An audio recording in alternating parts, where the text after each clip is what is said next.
नमस्कार, चंद वकालत न्यूज में आपका स्वागत है। व्यापम घोटाला पर सुप्रीम कोर्ट ने एमपी सरकार को जारी किया नोटिस। देखिए व्यापम घोटाले पर चंद वकालत न्यूज की विशेष रिपोर्ट। देश दुनिया के चर्चित मध्य प्रदेश व्यावसायिक परीक्षा मंडल यानी व्यापम घोटाला का जिन फिर बाहर आ गया है।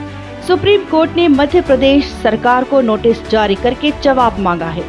पूर्व निर्दलीय विधायक और व्यापम मामले के विसल ब्लोअर कांग्रेस नेता पारस सकलेचा ने इस मामले में सुप्रीम कोर्ट का दरवाजा खटखटाया है।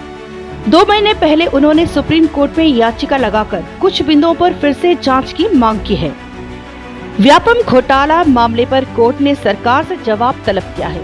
आपको बता दें कि वर्ष 2009 में व्यापम घोटाला सामने आने के बाद सकलेचा ने एसटीएफ को दस्तावेज के साथ आवेदन सौंपकर कुछ बिंदुओं पर जांच की मांग की थी, लेकिन इस पर कोई कार्रवाई नहीं हुई। इस आवेदन पर जांच के लिए उन्होंने पिछले वर्ष हाई कोर्ट की इंदौर खंडपीठ में याचिका दायर की। इस पर एसटीएफ को दिए आवेदन पर कार्यवाही की मांग की। जानिए व्यापम घोटाले की पूरी कहानी विसल ब्लोअर पारस सकलेचा दादा से। नमस्कार, जन वकालत न्यूज में आपका स्वागत है। मैं हूं प्रकाश तंवर। मध्य प्रदेश का एक बहुत बड़ा घोटाला व्यापम, जिसकी जानकारी आज पूर्व विधायक, पूर्व महापौर रतलाम शहर श्री पारस सकलेचा दादा से हम लेने आए हैं। दादा, आपका बहुत बहुत स्वागत है। नमस्ते, धन्यवाद। दादा, व्यापम क्या है, दर्शकों को बताइए। देखिए, ये व्यापम घोटाला परीक्षाओं में 2 प्रकार के घोटाले का जुड़ा रूप है। एक तो पीएमटी परीक्षाओं में जहां हमारे मेडिकल कॉलेज के अंदर बच्चों को एडमिशन होता है वो, और दूसरा भर्ती परीक्षा जिनके अंदर नौकरी मिलती है, तो दोनों का संयुक्त है। तो ये घोटाला 2004 से हो रहा, और हमने जब 2002 में घोटाला पहली बार मध्य प्रदेश विधानसभा में उठाया जुलाई 2009 में, तब हमने कहा कि 2004 से घोटाला हो रहा, और 2004 से प्रकाश भैया 2012 के बीच में 55 एफआईआर ऑलरेडी दर्ज हो चुकी थी। असली घोटाला 2013 में उजागर किया, जिस मुख्यमंत्री के तक में विसल ब्लोअर हो, पर उसके पहले 55 एफआईआर दर्ज हो चुकी थी। लेकिन वो सारी एफआईआर में एक में भी चालान पेश नहीं हुआ था। और हाईकोर्ट ने भी आश्चर्य किया कि आप 13 साल में आप इतनी एफआईआर में एक में भी चालान पेश नहीं किया, इसका मतलब कहीं ना कहीं सरकार का संरक्षण रहा। तो इसमें 13 भर्ती परीक्षा में घोटाले हुए, मैंने इन्होंने 13 भर्ती परीक्षा में मिलाकर, मतलब ये सोचो कि 800 से ज्यादा बोगस लोगों को नौकरी दी। उससे पुलिस कांस्टेबल भी है, पुलिस इंस्पेक्टर भी है, नापतोल विभाग भी है, वन विभाग भी है, आरटीओ भी है, संविदा वर्ग तो सब है। और पीएमटी में घोटाले हुए 2004 से लेकर 2013 तक। मैंने कम से कम उन्होंने 2 से 2,500 रुपए बोगस डॉक्टरों को प्रवेश दे दिया एमबीबीएस कॉलेज में, और ये कहीं कभी पीजी में किया। तो ये इतना बड़ा घोटाला जब 2013 के अंदर बड़े लेवल पे उजागर हुआ, जब 2002 जुलाई में हमने बात उठाई थी, तो हमारे कहने पर मुख्यमंत्री जी ने कमेटी बनाई थी 17 दिसंबर 2009 को। कमेटी को 1 महीने में जांच करके रिपोर्ट देना थी। कमेटी ने रिपोर्ट दी 23 महीने में। अब उस अवधि में दो परीक्षा हुई, 2010 की और 2011 की, और उसमें घोटाला इससे बड़ा हो गया। 2009 में 114 फर्जी थे जी। और आप आश्चर्य करोगे प्रकाश भैया जानकर कि 2013 में ये जो 114 फर्जी 2009 के बढ़कर 876 हो गए, 8 गुना।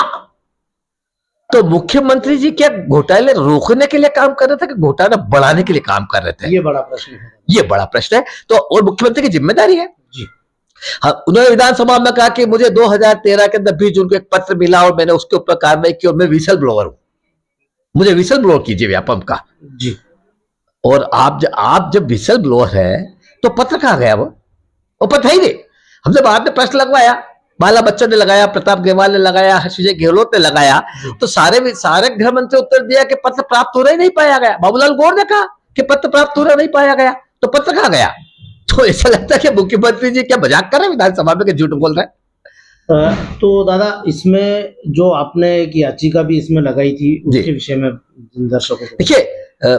जब घोटाला हुआ, हम 31 लोग हुए, हम हाईकोर्ट में भी गए, जब 2013 में भी हाईकोर्ट गए हम जी। तो 2014 27 नवंबर को एसटीएफ ने एक विज्ञापन निकाला, जिसे बोलते विज्ञप्ति जी, विज्ञप्ति। हाँ, उन्होंने कहा कि जिस भी व्यक्ति को व्यापम घोटाले के अंदर जांच में कोई बिंदु शामिल करना हो, जी। वह सप्रमाण दस्तावेज सहित हमें आवेदन दे 15 दिन में। बिल्कुल। हमने अवधि में 11 दिसंबर 2014 को जी।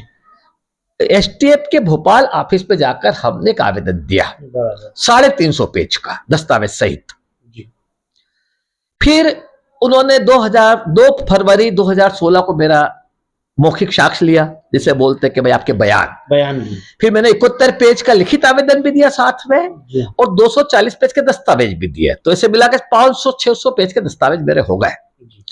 फिर इन्होंने सितंबर 2019 में 11 से 13 सितंबर तक मेरे फिर बयान लिए, 3 दिन तक 13 घंटे। जी। इधर सीबीआई को आवेदन दिया, सीबीआई ने मेरे 2016 में बयान लिए और चीफ सेक्रेटरी को लिखा कि पारस सकलेचा के बयान के आधार पर आप इस बात की जांच करें कि मध्य प्रदेश सरकार ने गंभीरता से इस घोटाले को जांच करने का प्रयास क्यों नहीं किया। जी। इतना होने के बाद भी हमारे आवेदन पर कोई कार्रवाई नहीं हुई। जब भी पूछो तो क्या विवेचना में चल रहा, जांच में चल रहा, विवेचना में चल रहा, जांच में चल रहा। तो हम हाईकोर्ट गए। जी। हमने हाईकोर्ट में कहा 2023 में कि साहब आप इसकी समय अवधि में जांच के लिए निर्देश दे एसटीएफ को। हमने ये नहीं कहा कोई आरोपी है, शिवराज जी है या ये है, जो भी सिद्ध हो जाए जांच में। हाईकोर्ट ने हमारी पिटीशन खारिज कर दी। जी। हम सुप्रीम कोर्ट गए। जी। और सुप्रीम कोर्ट ने अभी 23 तारीख को हमारी पिटीशन को अलाउ किया और राज्य शासन को सीबीआई को नोटिस दिया। दादा, इसमें मोहन सरकार ने कुछ दस्तावेज भी कोर्ट में प्रस्तुत किए हैं, उसकी क्या जानकारी है? नहीं, देखिए, मोहन सरकार ने अभी हमारे प्रकरण में कोई दस्तावेज पेश नहीं किए और पुराने किसी प्रकरण में भी दस्तावेज पेश नहीं किए। एक पुरावन जो इसका अपने परिवहन विभाग के कांस्टेबल का मुद्दा था, पुराना मुद्दा है, जिसमें महिलाओं की जगह पुरुष की भर्ती कर दी, तो उसमें ऑलरेडी सुप्रीम कोर्ट के निर्णय पुराने हैं।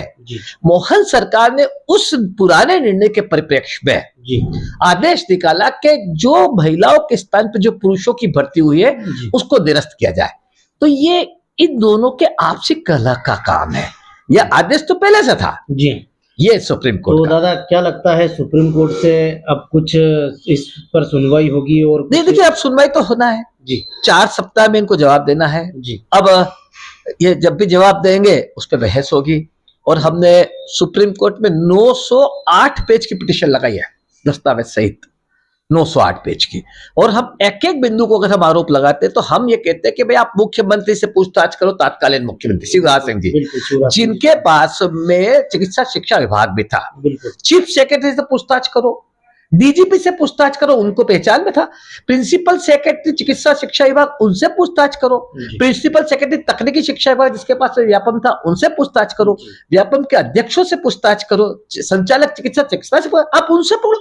आपने स्टूडेंट पकड़ लिए, 4786 लोगों को आपने आरोपी बनाया अभी तक, बिल्कुल, और उसमें से आपने 3000 स्टूडेंट और के अभिभावक, 3000 से ज्यादा। अब स्टूडेंट, जबकि सुप्रीम कोर्ट का रिश्वतखोरी के भ्रष्टाचार के मामले में स्पष्ट निर्देश है कि जिस आदमी ने रिश्वत दी है पहले उसको आपको गवाह बनाना चाहिए ताकि रिश्वत लेने वाला बच नहीं सके। बिल्कुल, आपने क्या किया, रिश्वत देने वालों को आरोपी बना दिया, वो डर गया तो उसने बयान ही नहीं लिया, आपने उसको आरोपी बना दिया, आपने उसका बयान नहीं लिया। और जिन्होंने रिश्वत ली वो सारे के सारे बच गए, सारे सारे बरी हो गए। प्रकाश भाई, आप जानकर आश्चर्य करोगे कि प्राइवेट मेडिकल कॉलेज के 60 लोगों को सीबीआई ने आरोपी बनाया जी, बड़े बड़े लोग, बड़े बड़े नामी गिरामी, सारे के सारे बरी हो गए, सब बरी हो गए, क्योंकि आपने प्रकरण को कमजोर किया। जबकि सुप्रीम कोर्ट का, अपने इंडियन पेनल कोड का आदेश है जो वर्तमान न्याय संहिता है कि रिश्वत देने वाला अगर बयान देने को तैयार है तो पहले उसको गवाह बनाए। और ऐसा नहीं, आपने इस कानून का लाभ दिया 13 लोगों को जी। पूरी व्यापक की जांच में हमने पूछा कि आपने कितने लोगों को आपने गवाह बनाया, तो हमें उनके नाम दिए जी। अब आप जब उनको गवाह बना रहे हो तो बाकी लोग क्यों नहीं गवाह बना रहे हो? बिल्कुल बनाना, इसका मतलब आप उस व्यापम घोटाले के जो मुख्य किरदार है, बड़े बड़े मगरमच्छ है, उन सबको बचाना चाहते हो, जो छोटी मछलियां हैं उनका गला घोट रहे हो। बिल्कुल, तो बहुत बहुत धन्यवाद दादा। ये थे हमारे साथ में पूर्व महापौर, पूर्व विधायक पारस जी सकलेचा दादा, इनसे हमने जानी व्यापम की पूरी जानकारी।